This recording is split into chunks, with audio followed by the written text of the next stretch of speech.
Typewriter के टक टक की ये आवाज़ जैसे जहन में बस गई हो मेरे। जब भी यहाँ आती हूँ खुद को बचपन की यादों के बीच पाती हूँ।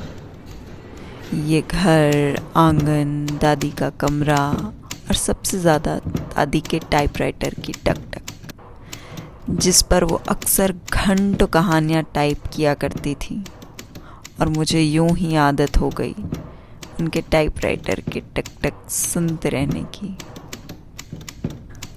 वक्त बदला, समय बदला, पर ये कमरा आज भी वैसा का वैसा ही है और वैसा ही है ये टक टक करने वाला typewriter.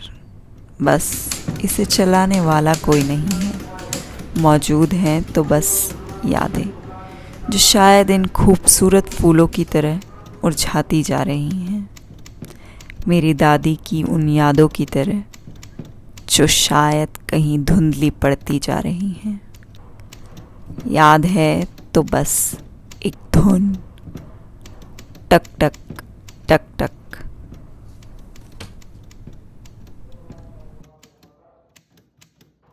Hey everyone, welcome back to my YouTube channel. Hope you have enjoyed the video and the storytelling which I've done for the first time on my YouTube channel. I keep doing this on my Instagram page.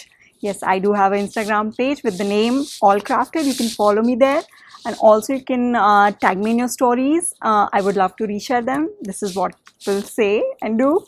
Also, if you like this video, then don't forget to give a thumbs up. Please like, share and subscribe. I really need it. Thank you so much. Do wait for the next video. Thank you for watching.